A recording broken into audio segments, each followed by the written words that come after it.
When I woke up, very confused, she said, "You almost died last night. In fact, no one can believe you were alive." I went into the games not knowing what was coming. As humans, we just hate uncertainty. You just sensed that it was out there. You have to start somewhere. We're all programmed to push ourselves even farther. This is On the X, an IRONCLAD original.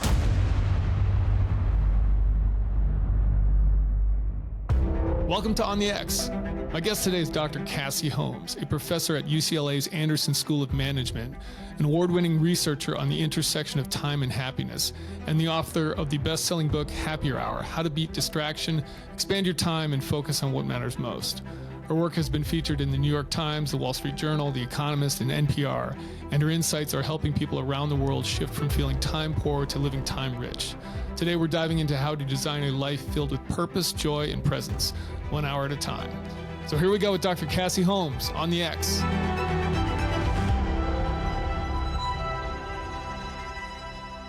Let me start off with asking, how does one become a happiness professor or expert, should I say? What's interesting is, just randomly, I'm driving home from the gym this morning, listening to the radio, and they were talking about, I think it was University of Arizona. I could be wrong on this. But they're like, there's sort of this, they're making a joke of it. It was like, now is offering a degree in happiness. And they were, of course, like riffing on that and whatnot.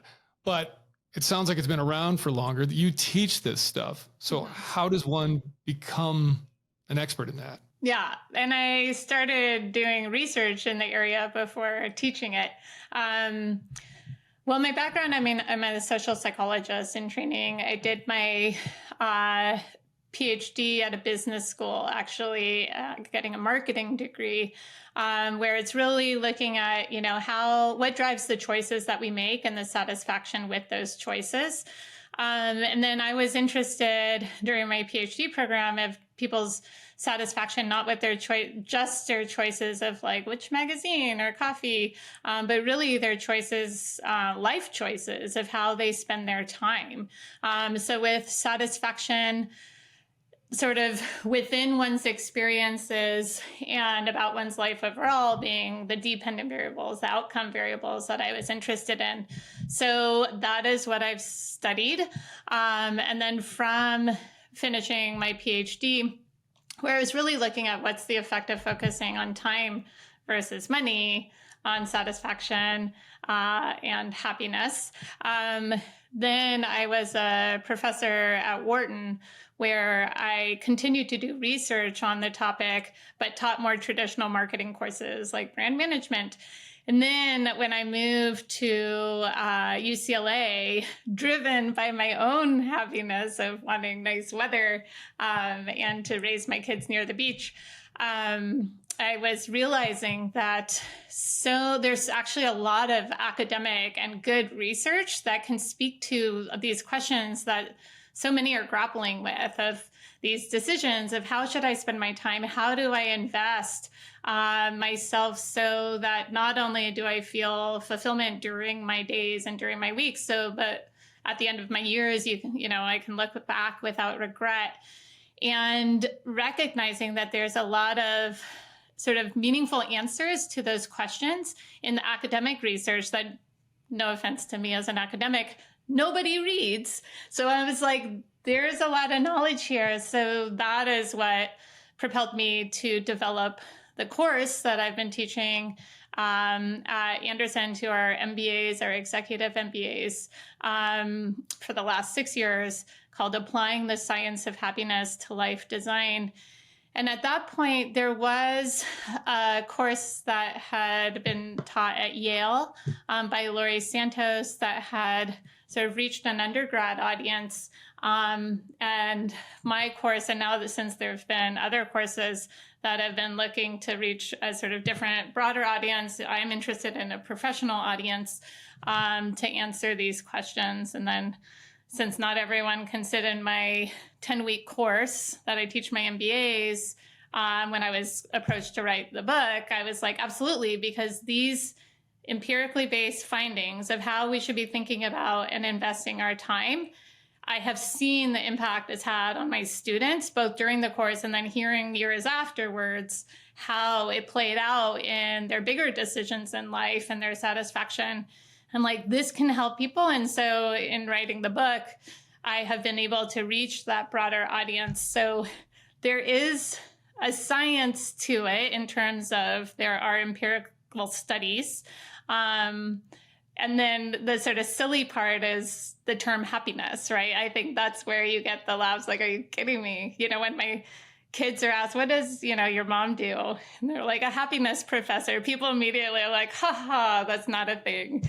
And they're like, actually, It is a thing. But happiness, when I'm using the term, what I'm talking about is how we feel in our days, in our experiences, as well as also how satisfied we feel about our experiences and about our life overall. Yeah.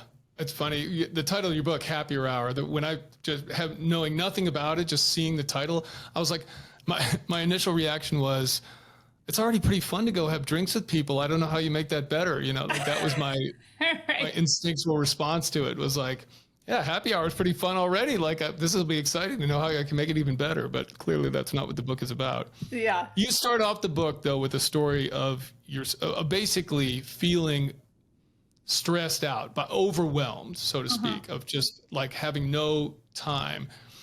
Did that happen before you were doing any of this stuff, or was that kind of in the midst of things? Like, was that a turning point? Because you're talking about like, I'm just going to quit my job. I'm going to go live on a beach and do nothing.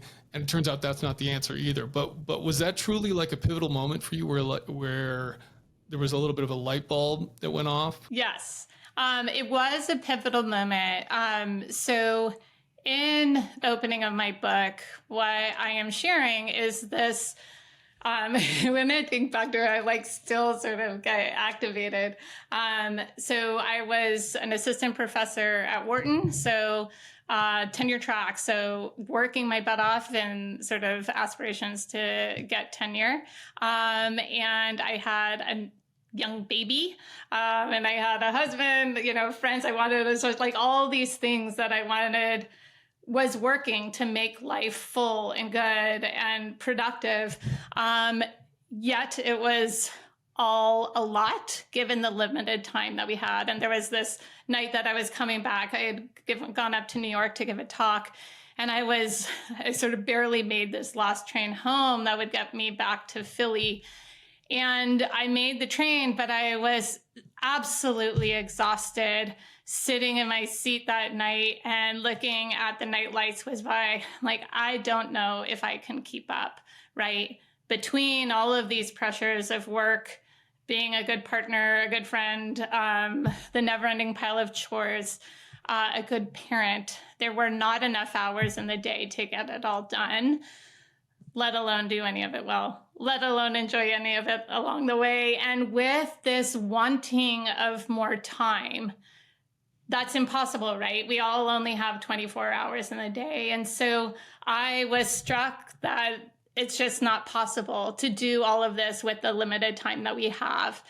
And I didn't want my entire life to sort of pass me by in this blur. So at that point, I was like, you know what, maybe it isn't possible and I should just quit. And I had this sort of idea. It's like, if I quit my job, like I was not going to quit my family, but this idea of if only I could like move to an island somewhere and have a whole lot more time, then I would be happier. And I think a lot of people in this state of what we call time poverty, which is that acute feeling of having too much to do with too little time to do it, that feeling of time poverty, the stress from it, the overwhelm, the feeling of less because we feel like we can't do more given this limited resource that we have. I was thinking, well, if only I had a whole lot more of this resource, that's the answer for greater happiness. Already having studied happiness as the sort of outcome variable, which I was talking about before, and already having studied looking at what's the role of focusing on time as a more critical resource than money, I was sort of in this position to really understand, wait, here I am thinking if only I had a lot more time, then I'd be happier. But then I was like, is that true? And as a researcher in the area of time and happiness, I was like, I can't quit everything. I have to figure this out. So that did sort of shift my research agenda to not just looking at what is the effect of focusing on time, on happiness, but really, how should we be relating to time? Like for me, my biggest barrier to happiness was time. But I wanted to figure out, how can we invest the time that we have? How can we think about the time that we're spending in such a way so that this resource of time isn't just the barrier to happiness, but actually can be the solution, right? Because how we spend the hours of our days sum up to the years of our lives. And, you know, you talked about the title of my book, Happier Hour. It's not about meeting up for drinks after work. It is absolutely about how do we construct the hours, piece them together, those hours that fill our days, so that those days add up to years that we find sources of fulfillment, that we can look back without regret. And so that is what has propelled me since, to help all of us who are time poor, and even understanding what is that construct, what does it mean, what are the antecedents, what are the consequences of it, as well as how do we actually, given the time that we have, make the most of it so that we do not only sort of get through our days, but we can feel joy. We can feel satisfaction. We are offsetting that sort of future regret. So I have a couple of questions based on what you just said there and just the overall content of your book. And so I'm going to get a little philosophical on you here for a second. Great. So bear with me. But the core of this first question is, I wonder about happiness in general and just how much of it is just a choice. Like, regardless of the circumstance, can I just choose to be happy, right? Like, even if I am stressed, like there's a lot going on, couldn't I just reframe it and just choose to be happy? And I also think of this in the context of what you're talking about. I totally agree with you on the money thing. Is money is not an end in and of itself. I think even for people that want a lot of money, it's not really what they want. What they want, to your point, is time.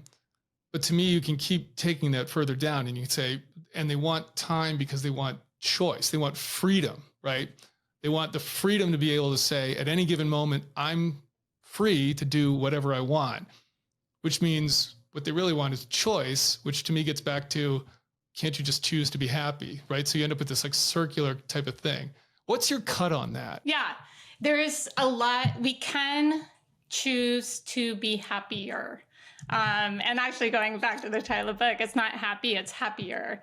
We can make choices. Good point. You're right. It's a relative argument. Yes. You're right. Yeah. Because actually even this idea of like, I will be happy. And then like, if I do these things, or if I only choose, then it's done. And, you know, let's go home. That is not how happiness works. Because there isn't something like, anyway, that's digressing. But going back to your question, what is the role of choice? The good news is that there's more room for choice than we think. So if you look at the research, Sonia Lyubomirsky did a meta-analysis that was looking at what are the effect sizes of the various antecedents with happiness or life satisfaction as the outcome variable. And what she sort of pulled out is that there's these three buckets of effects. One is our natural disposition, so our set point. And this actually accounts for a lot of how, again, when I'm saying the word happiness, what I'm talking about is how we feel in our days and how we feel about our lives. So our natural disposition has about, if you're looking at effect sizes, about like 40 to 50%, a really big effect, because how you were born, that natural disposition or personality influences whether you see the glass as half full, half empty, what you're focusing on in terms of the positive aspects, the silver lining of the situation, versus like that the negative aspects.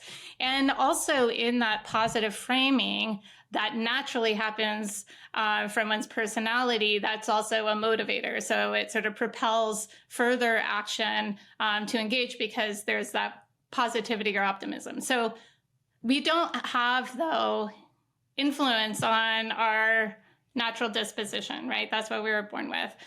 There's another sort of bucket of inputs or antecedents, and that is our life circumstances. So this includes things like income level, like marital status, like how attractive you are. These are things that you don't have immediate control over.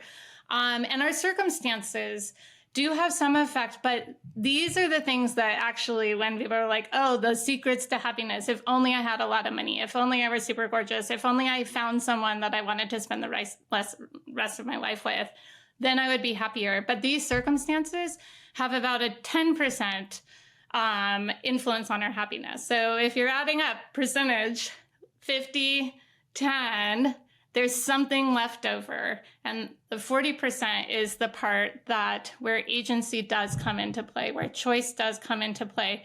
And this is the part that I'm most interested in, because this is the part that we can learn what are the ways that we should be thinking and behaving in our day-to-day so as to increase or sort of benefit how we feel in our days and how satisfied we feel about our lives. So about 40% of our happiness is influenced by our daily thinking, what we intentionally focus on, and what we do.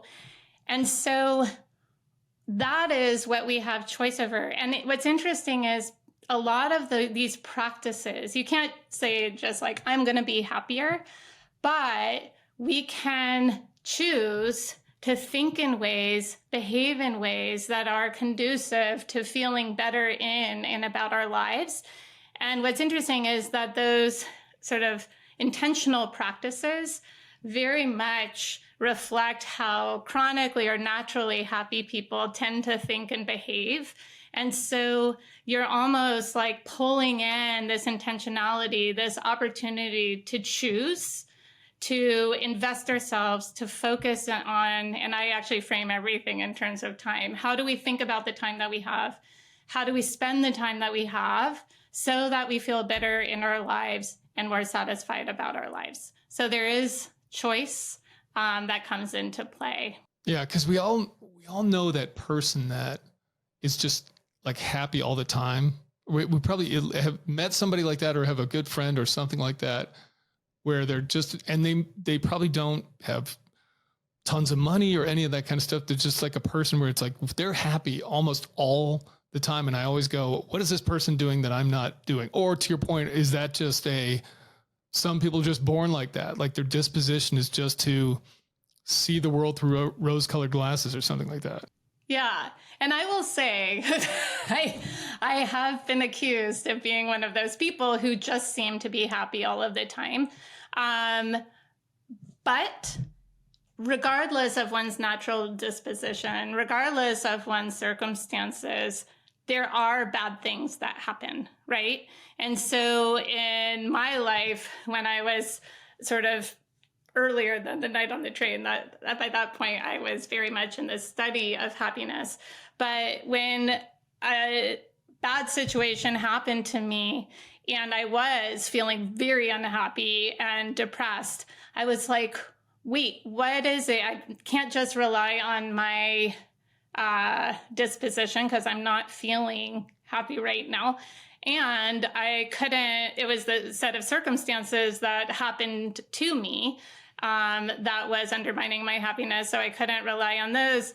But in that state of unhappiness, it made me wonder, what are the ways that we can actually sort of pull back that sense of regain, for me, how can I regain my sense of agency and reclaim my happiness? So, and with that information, so that others, even if they aren't a naturally happy person, or when shit happens, which it does, how can one actually implement those ways of thinking and behaving to get back on track? And it's not saying that one will never feel unhappy. We absolutely will. I mean, the fabric of our emotional lives is rich, and it should be. The thing is, we don't want to feel down and dark and depressed for too long, because then it sort of keeps us from engaging and sort of producing and like showing up in the world for others, even if not for ourselves, in a way that is productive and worthwhile and a source of good. So your book is about time in a lot of ways, and how we make time and what do we do with that time. And the basic premise, at least in part, is that people, again, like you did, have this notion of, I'll be happy if I can just have 100% free time and do whatever I want all day long. And a lot of people have this, I'm going to work like crazy for however many years of my life so that I can get to this time period where that's the status quo for me. I don't have to do anything. I've got money and whatever. And your point with this, with your book, is that what you really need to do is carve out a measure of that every day, where you have this kind of freedom of maneuver in a certain period of time every day. But it's also based on this idea that that notion is flawed, where if you look at people that are happy, so to speak, and you can correct me on kind of how this data came about, but this kind of almost like a bell curve, where people that feel like they have no free time are unhappy. People that they have 100% free time are also unhappy to some extent. And it's really the people in the middle where it's like there's kind of this sweet spot of a few hours a day.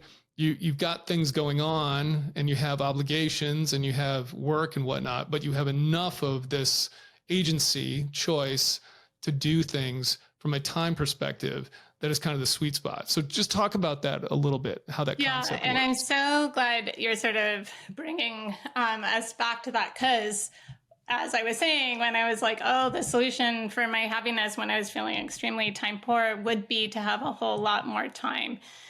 And that is an empirical question that then we tested. So we're like, is it true that people who have a whole lot more time are in fact a lot happier, right?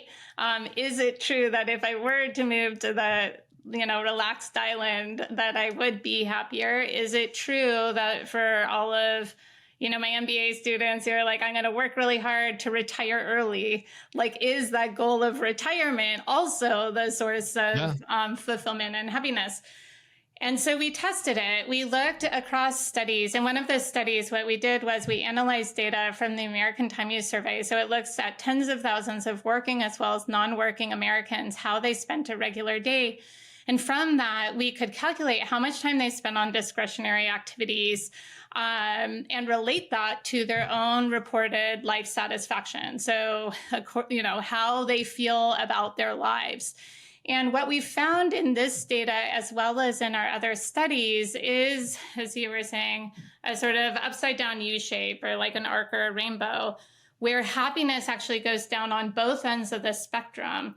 And this is really important because it shows that actually there's such thing as having too much time for happiness, which is counterintuitive, right? Counterintuitive to me, as I'm like, if only I quit, then I'll be happier. This data is suggesting that actually, no, that is not the case. In this data, we found that those with less than approximately 2 hours of discretionary time in the day were less happy. These were the extremely time poor people. And this is because they have heightened levels of stress. Not surprising. The surprising part was the other side, where we found that those with more than approximately 5 hours of discretionary time in the day were also less happy. And digging into the data, we're like, how is it that having all this time to do what is discretionary, activities that you want to do, how is it possible that doing activities that you want to do throughout your day, and this isn't just the vacation or even a weekend. This is in the regular cadence of your life, a regular day. How could it be that having too much discretionary time, there is such a thing? The answer is that we are driven to be somewhat productive. So other research shows that people are averse to being idle. And what our data points to is that we do want some of our day to feel that we are productive. That's what gives us a sense of purpose. For some, this comes through work. For some, actually, even among some of the people who don't work in our data, we saw that they were actually very high in happiness because they were spending some of the hours of their day on these worthwhile activities, whether it was volunteer work, whether it was engaging in exercise, that it was sort of self-improvement, engaging in hobbies that was also around self-improvement and what one sort of personally would deem purposeful or worthwhile.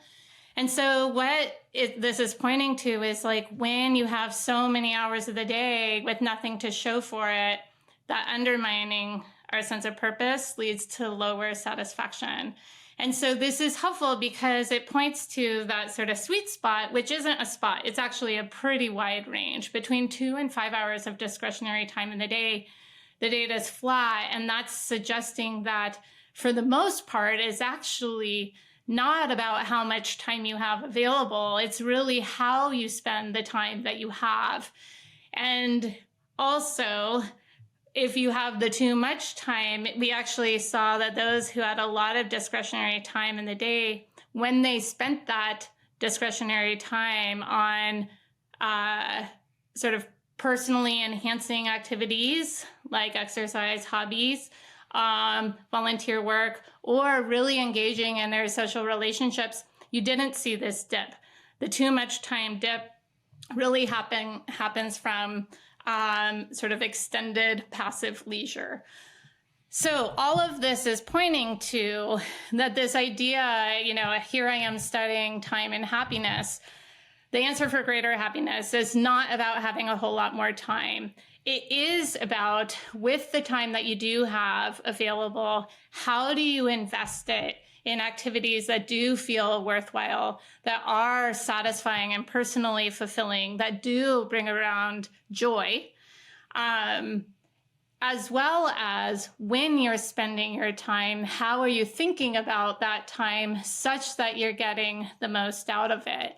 And within my work, within my course, within Happier Hour, it's that's the beginning of the book. And then the question is leading readers through exercises to identify for themselves what are their ways of spending, what are their activities that are sources of satisfaction, that are not experienced as a waste of time, whether they're activities that are in line with their sense of purpose, that bring around that sense of social connection that is so crucial to our happiness.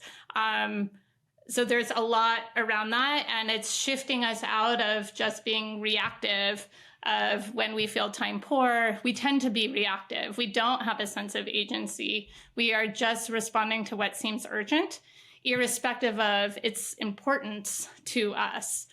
So there's a lot around what are those activities that we should protect time for? How do we piece together the activities and the hours of our week so that we maximize the impact of the good stuff?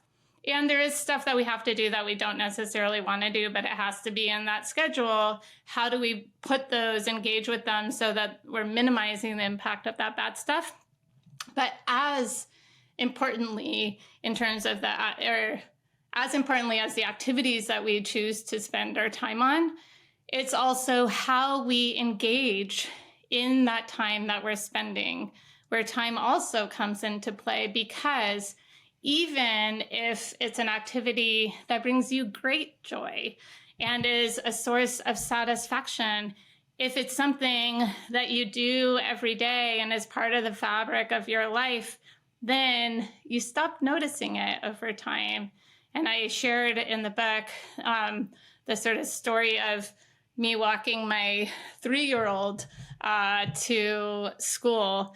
This was after we'd moved from Philly to LA, which was, it was absolutely motivated to be in this like place where we could be outside with sunshine. And here I was walking from my house to my office and my son to preschool, and it was beautiful. It's like this sunny day, the roses are blooming, and my son is as happy as can be, skipping along, and he stops to smell the roses. And despite this happy scene, I am in my head stressed out, trying to hurry him along to get to my first meeting, and yelled at him, "We don't have time to stop to smell the roses."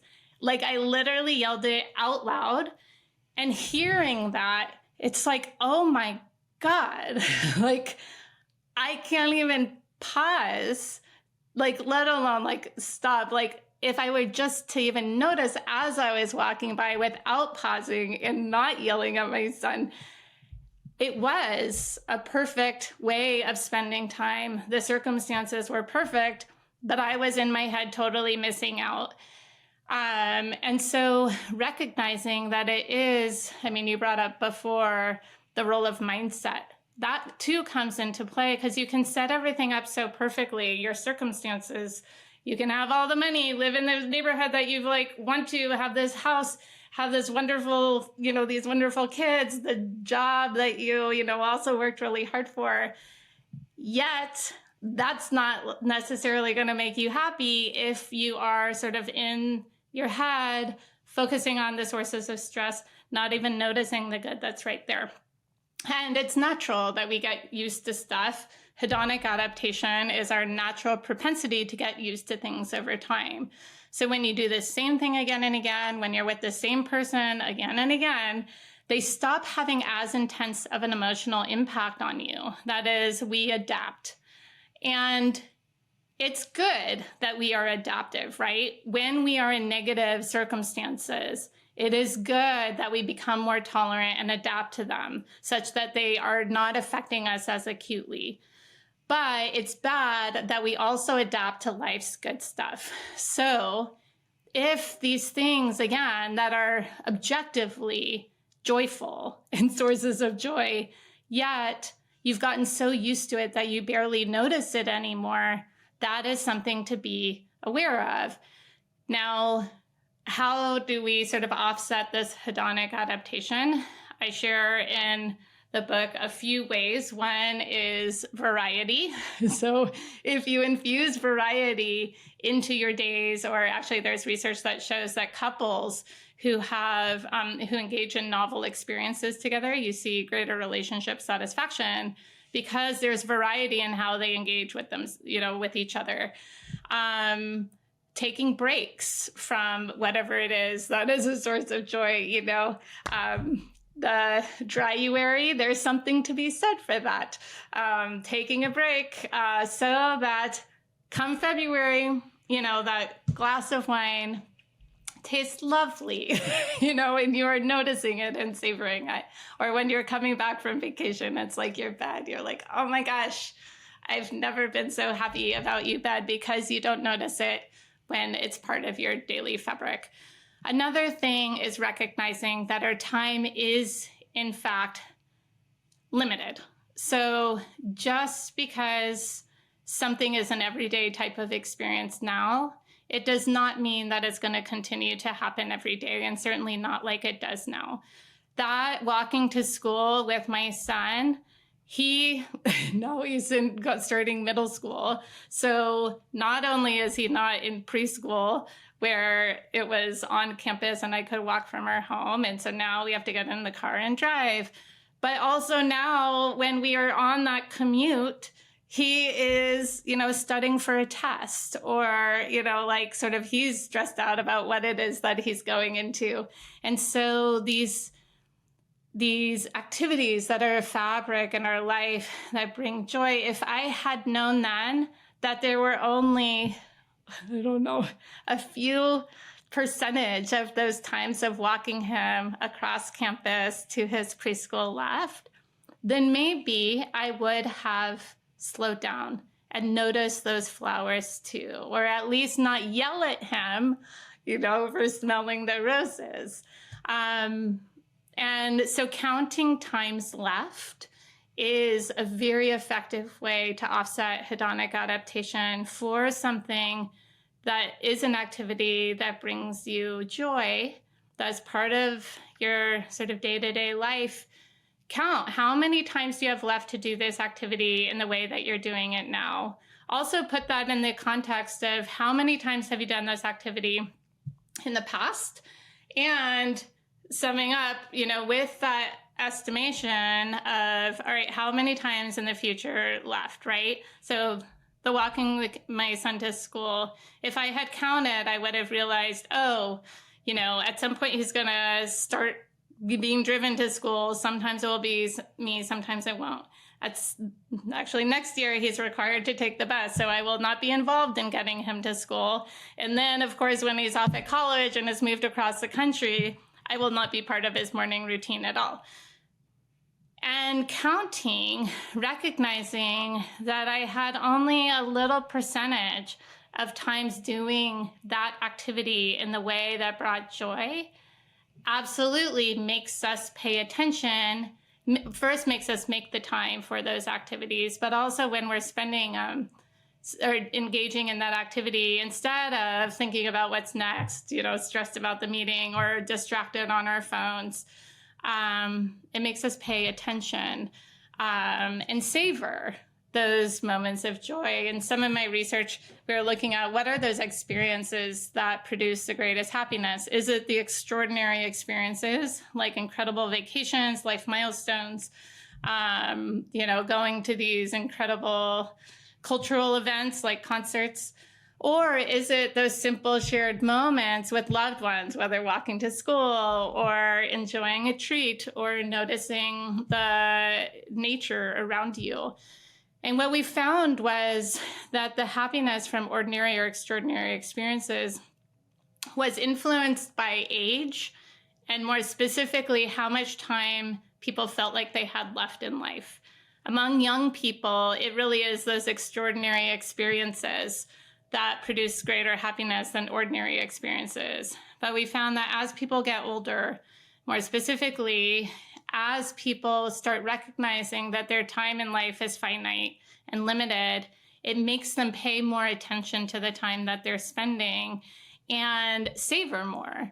And so that these ordinary experiences produce as much happiness as the extraordinary ones. And those ordinary experiences are way more available to us. I mean, even the fact that they are ordinary is what, like, they are right there available to all of us in our daily lives if we but notice.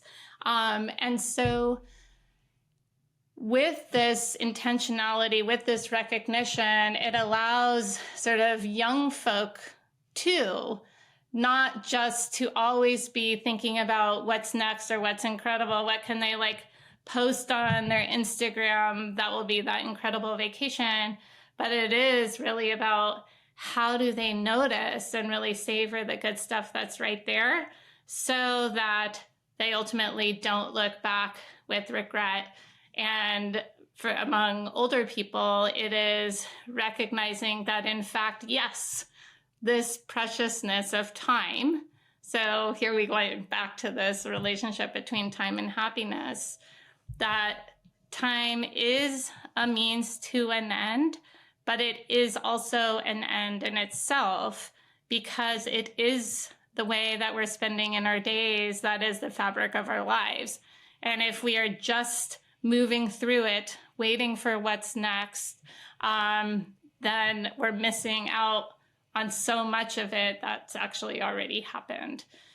And sorry, I'm like, now I'm like going on in really, the work that I'm really interested in now is shifting out of thinking about time just in terms of the hours of our days where time poverty really sort of is experienced, and really thinking about time as the years of our lives.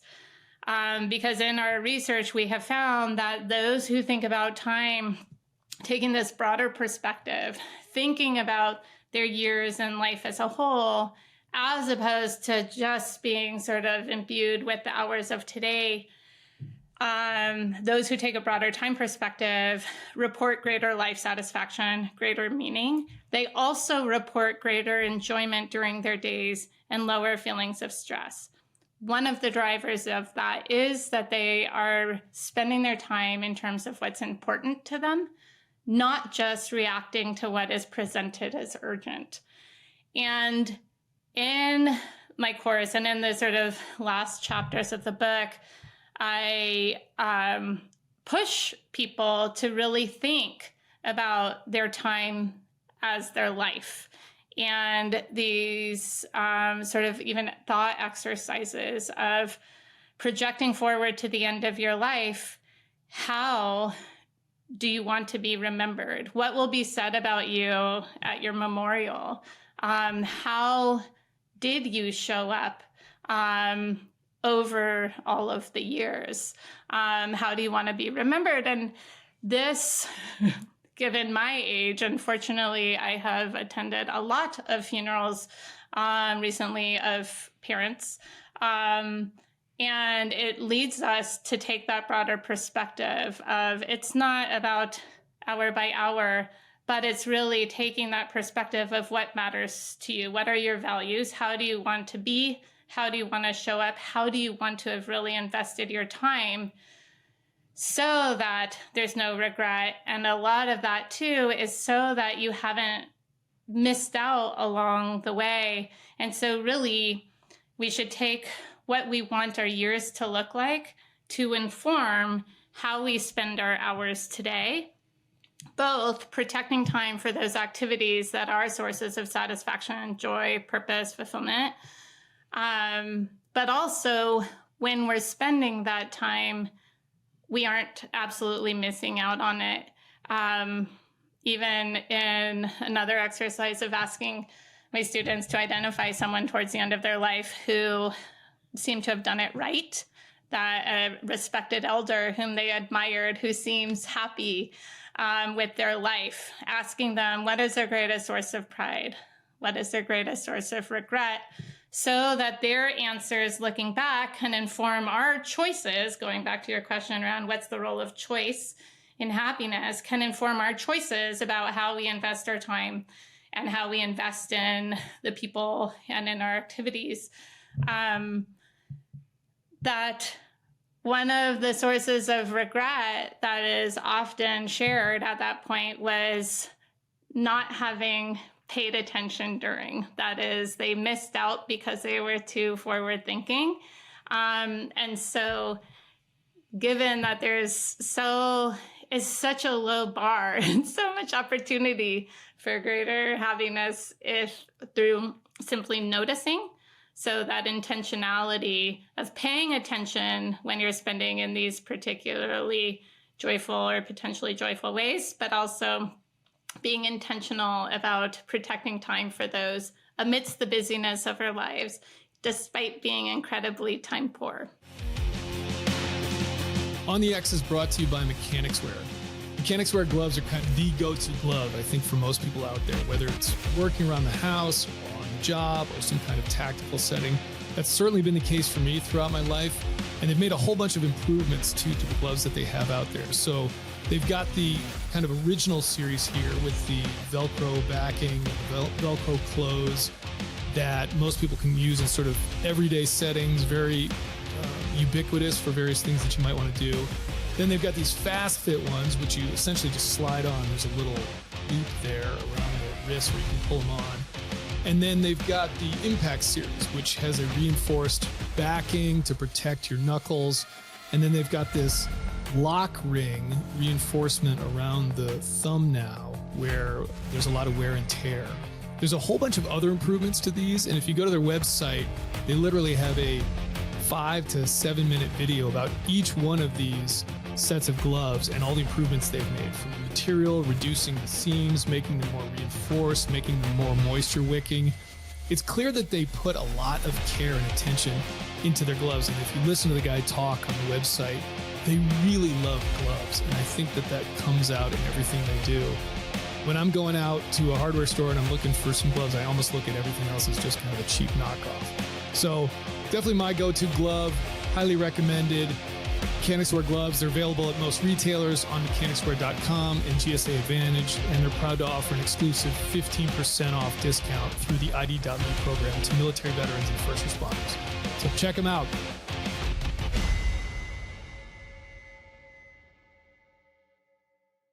Go back to the time management specifically on this, meaning, so let's get into some of the specific exercises. So you start off with essentially a time audit. I don't remember if that's the exact term you use, but because what I think of here is someone goes, yeah, Cassie, this is all great. Thanks for all this, but I don't have any time.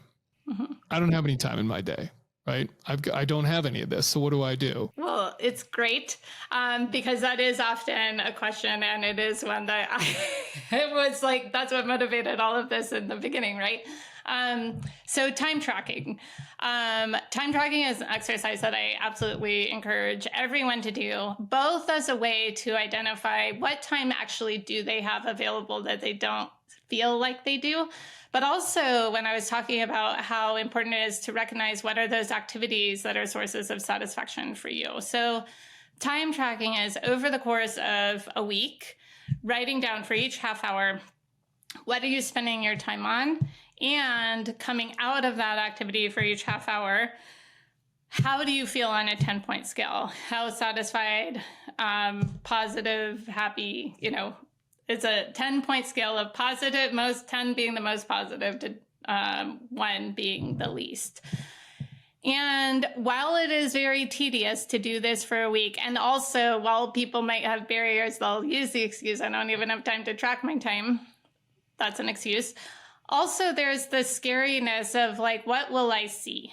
Will I feel badly when I look at how I'm spending my time?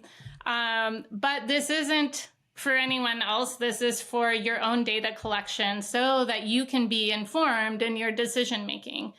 And so what comes out of this, while it's super tedious to do, admittedly, it is absolutely worth it because at the end of the week, you have this incredible data set that you can look for yourself and see how much time am I spending on my various activities? And what shows up there is actually, for those who feel like they don't have a lot of time, you see these places where you're spending time on something, and actually it ends up being a lot of time that in many cases is actually not necessary. And in those cases where it's negative and not necessary, that's an opportunity to sort of reclaim and allocate somewhere else.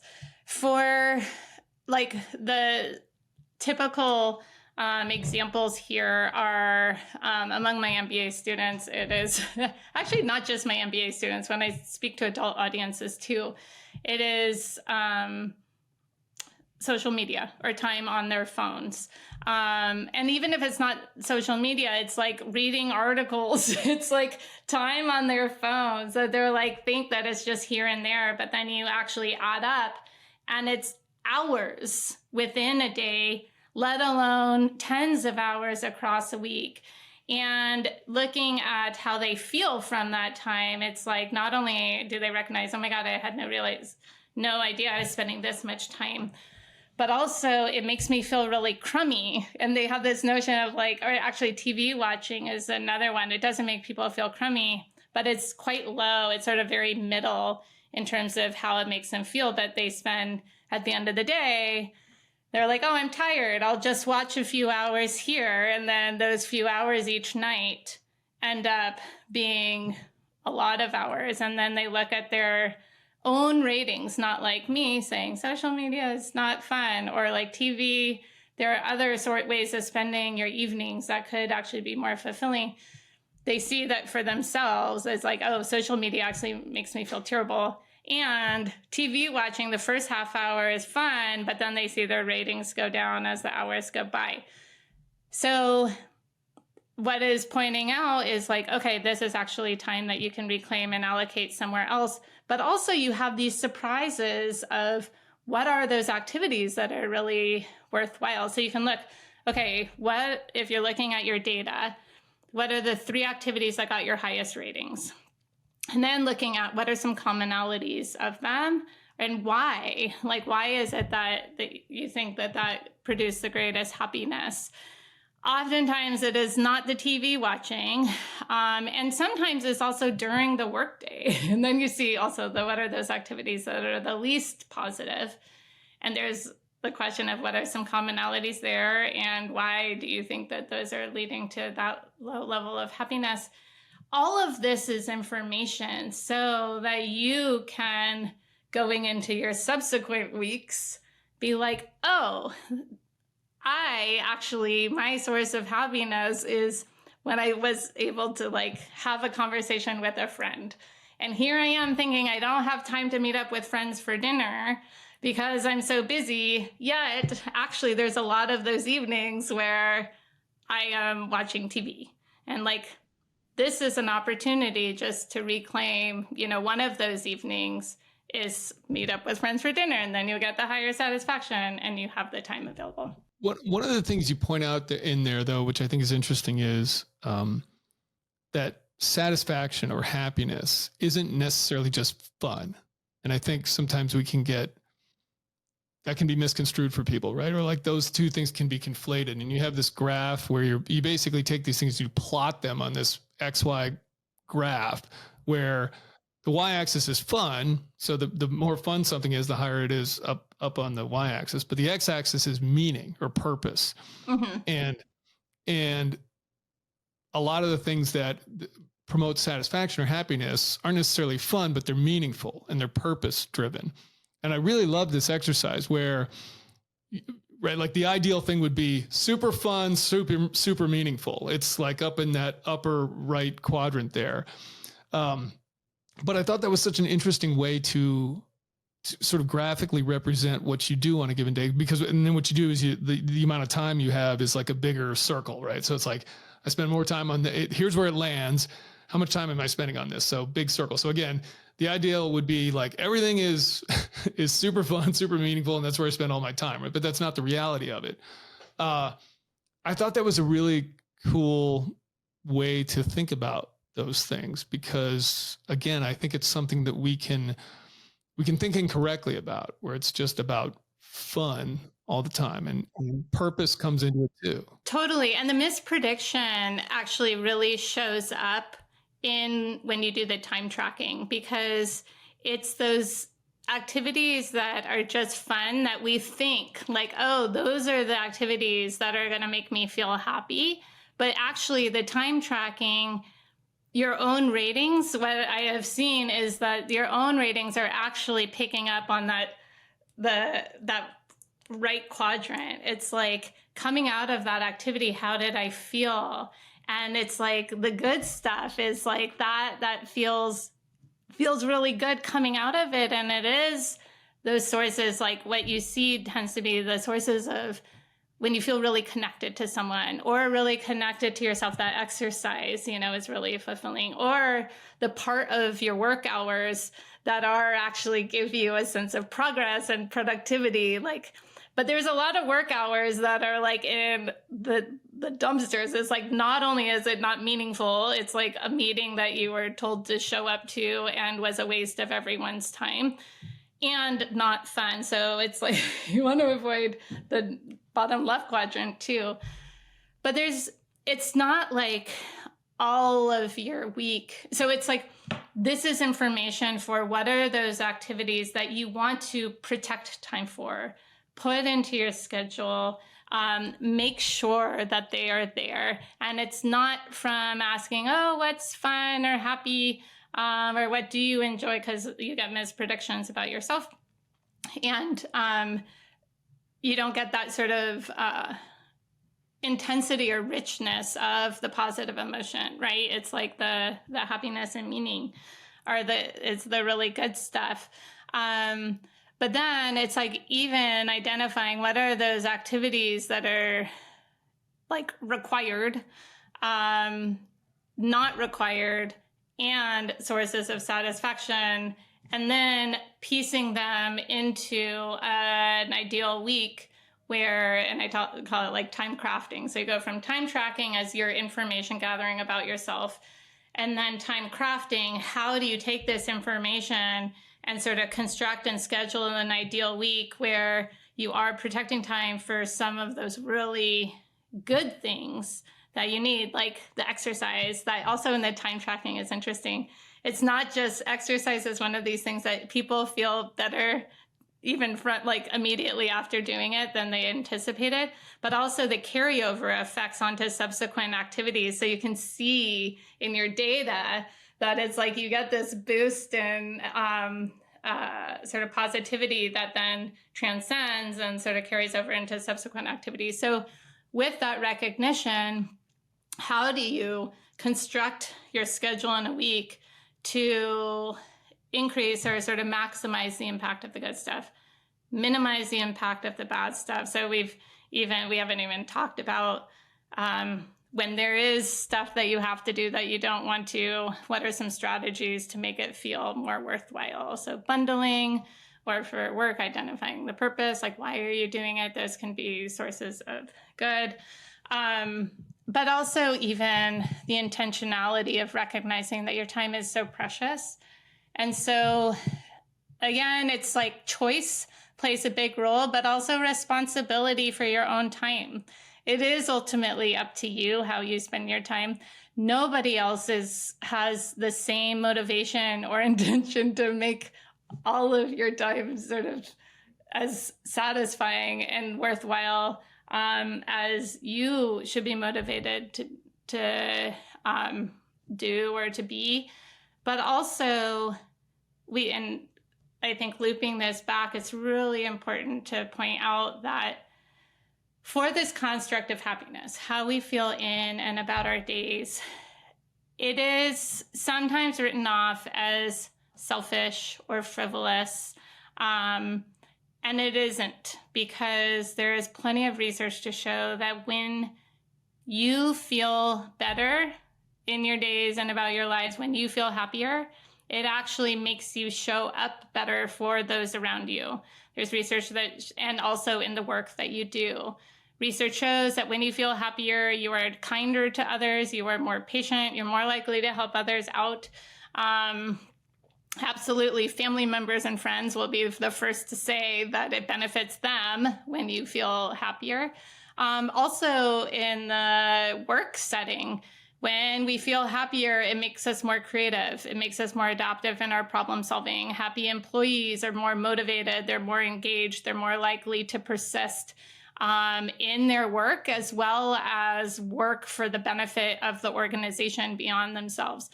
So it is not selfish to make decisions that will make you feel more energized and good in your days, because it will show up to benefit those around you, and that includes the organization that you're a part of. Or just real quick, talk a little bit just more about how to put this into your calendar, like how you prioritize and kind of structure that out, right? You talk about the kind of the big rocks analogy, right? You put the big rocks in, and then you put the sand, and then you put the water. Dan Martell talks about that same thing in his book, because so much of this, it seems to me, I'm curious your thoughts on this, that a lot of the stress we impose on ourselves and thinking we have no time is probably some of it bad time management to begin with. Like we don't do a good job of managing our calendars, whether that's leaving little gaps in there that's wrong instead of bundling or whatever it may be there, right? So talk about the best approach you have for, okay, I've got an idea of the things I like to do, the things that are meaningful, the things I want to spend time doing. Here's the things I have to do that I may not like to spend. How do you then structure that in the best way possible? And I first want to say, though, that it's not like our fault that we're bad at time management. A lot of that is driven because we are very reactive and responsive to those around us. And so what tends to happen is that we are bad at saying no. There's this really sort of great research that they ended up like sort of describing the results as the yes, damn effect, right? Because when you're asked to do something in the future, you say yes. And actually the research shows it's because we feel like we have more time in the future than we have today, which isn't true. And so we say yes, but then when the time comes and it's time to actually follow through on that commitment, you're like, damn, I do not have the time, nor do I want to do this. So with that recognition that we are prone to say yes because it's easier, we don't want to let folks down, is getting over that barrier of like, actually, it's really important to say no for those things that matter, because what it is doing is pulling out time for the stuff that really does matter, the part of the work that actually will propel you towards your goals. The people in your life that are like, at the end of the day, are the ones that not only bring you joy, but are the relationships that you truly treasure. So while it might be easier in the moment to say yes to someone else, the time comes, it's actually the cost is borne by you and the activities and the people that ultimately matter to you. So first of all, getting over that tendency. And one way to get over it is being willing to say yes. Being willing to say no is, if you wouldn't say yes to doing that activity tomorrow, then you're not going to want to do it in a month from now. So say no.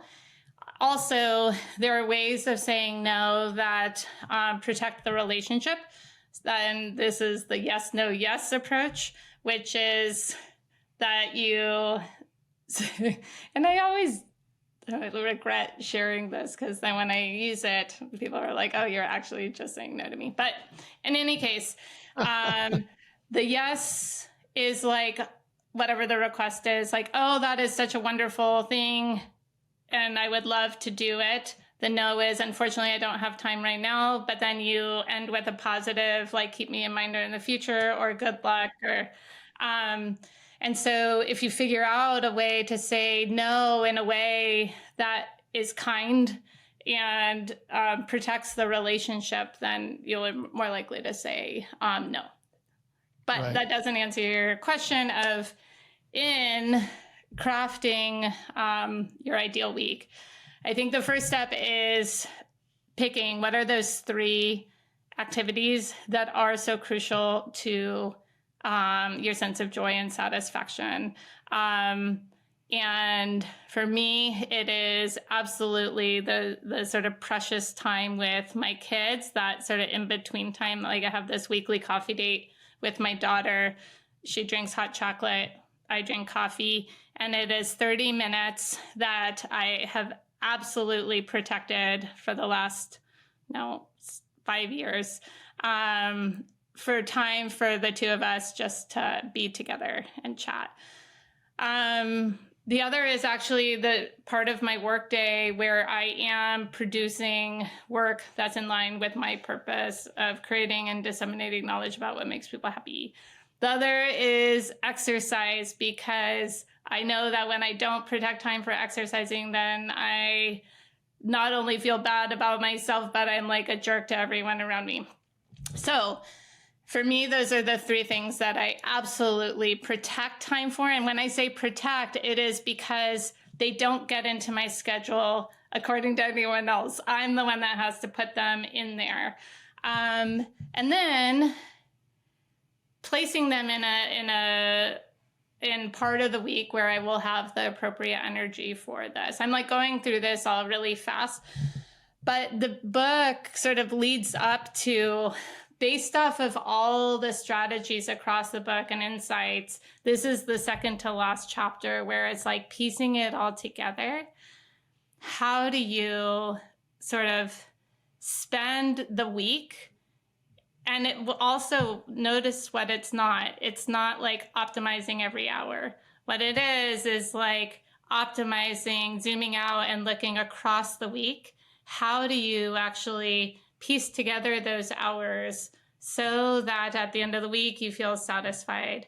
And so that for those activities that are truly joyful, I'm like in it and paying attention and not thinking about and planning for what's next. So it's not just about spending the time, but it's really investing in that time so that it is not lost and sort of moved through without having the positive effect.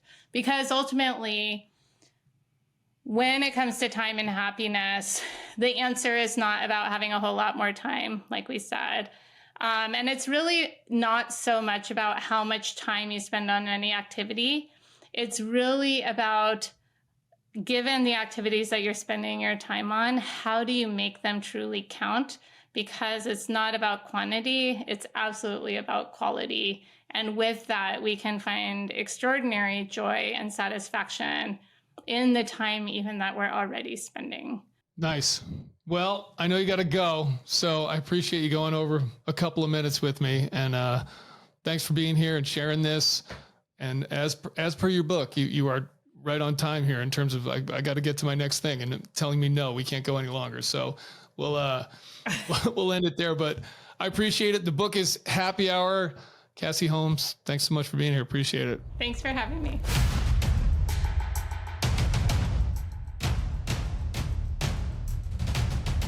Thanks for listening to On the X, the official podcast of the Navy SEAL Foundation and an Ironclad original series sponsored by Mechanicswear. Learn more at NavySealFoundation.org or text On the X to 60104. See you next time.